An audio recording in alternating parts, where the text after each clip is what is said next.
Hello friends, welcome to மெகிசா kitchen. இன்றைக்கி நம்மளோட கிச்சன் வீடியோவில் ஒரு ஸ்நாக் ரெசிபி தான் பார்க்க போகிறோம்.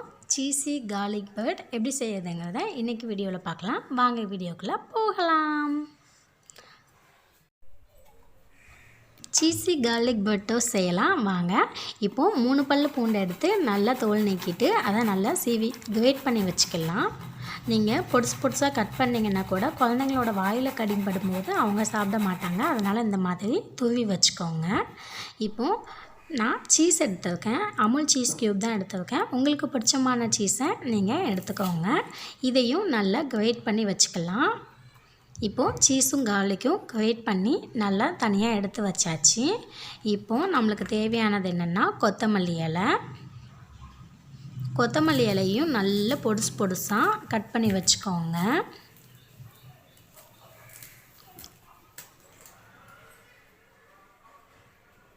இப்போது நம்ம ஒரு பவுல் எடுத்துகிட்டு அதில் 2 டேபிள் ஸ்பூன் பட்டர் சேர்த்து நல்லா மெல்ட் பண்ணிக்கலாம்.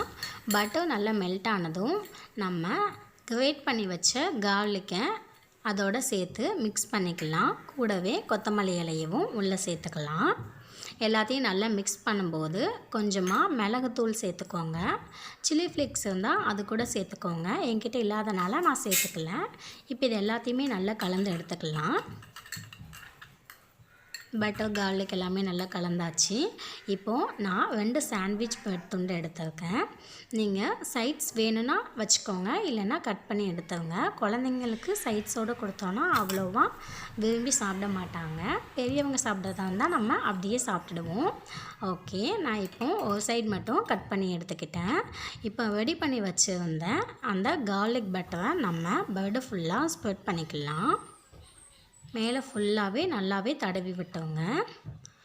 அடுத்த பிரெட் துண்டு மேலேயும் நம்ம லைட்டாக பட்டர் அப்ளை பண்ணிக்கலாம். இப்போ கிரேட் பண்ணி வச்ச சீஸை மேலாக்கில் தூவி விட்டுக்கோங்க. பெரியவங்களுக்கு அதிகபட்சமாக இதை கொடுக்க வேண்டாம், ஏன்னா அவங்களுக்கு சீஸ் எல்லாம் டைஜஸ்ட் ஆகிறதுக்கு கொஞ்சம் டைம் எடுக்கும். சின்ன குழந்தைங்களுக்கு கொடுங்க, நல்லாவே ஓடி ஆடி விளையாடுறதுக்கு அவங்களுக்கு இது நல்ல ஒரு ஹெல்த்தியான டிஷ்ஷாக இருக்கும், ஸ்நாக்காகவும் இருக்கும். ஓகே, இப்போ நம்ம இருக்கிற பட்டர் வந்துட்டு அதுக்கு மேலேயும் அப்ளை பண்ணிக்கலாம். தோசைக்கல்லை அடுப்பில் சூடு பண்ணிக்கோங்க. சூடு பண்ணிவிட்டு இந்த டோஸ்ட் எடுத்து மேலே வச்சுட்டு நல்லா டோஸ்ட் பண்ணி எடுத்துருங்க. அடி சைடு உள் சைடு எல்லாமே நல்லா வேகணும், ஏன்னா அப்போ தான் நம்மளுக்கு உள்ளே உள்ள சீஸ் நல்லா மெல்ட் ஆகி வந்துடும். இப்போ அடி சைடு நல்லா ரோஸ்ட் ஆகிருக்கு, அந்த பக்கத்தையும் திருப்பி போட்டுக்கலாம். நல்லா கார்லிக்கோட ஸ்மெல் வருது. கார்லிக் நல்லா பட்டரோடு சேர்ந்து ரோஸ்ட் ஆகிக்கிட்டு இருக்கு. பார்த்திங்களா எந்த அளவுக்கு கார்லிக் நல்லா ரோஸ்ட் ஆகிருக்குன்னு. கண்டிப்பாக குழந்தைங்களுக்கு இது ரொம்பவே பிடிக்கும். உங்களுக்கு பிடிச்சமான சைஸில் நீங்கள் கட் பண்ணி எடுத்துக்கோங்க. டிசைனாக கட் பண்ணி கொடுத்தீங்கன்னா எந்த ஒரு டிசைனுமே குழந்தைங்க ரொம்பவே விளையாட்டாகவும் சாப்பிடுவாங்க. பார்த்திங்களா சீஸ் எந்த அளவுக்கு மெல்ட் ஆகியிருக்குன்னு. ஓகே, சீஸி கார்லிக் பிரெட் இன்றைக்கி ரெடி ஆகிடுச்சு. நீங்களும் இதே மாதிரி செஞ்சு வீட்டில் சாப்பிட்டு பார்த்துட்டு டேஸ்ட் எப்படி இருந்துச்சுன்னு கமெண்ட்டில் சொல்லுங்கள். என் சேனலை நீங்கள் ஃபஸ்ட் டைம் பார்க்குறதா இருந்தால் மறக்காம சேனலை சப்ஸ்கிரைப் பண்ணிவிடுங்க. பாய்.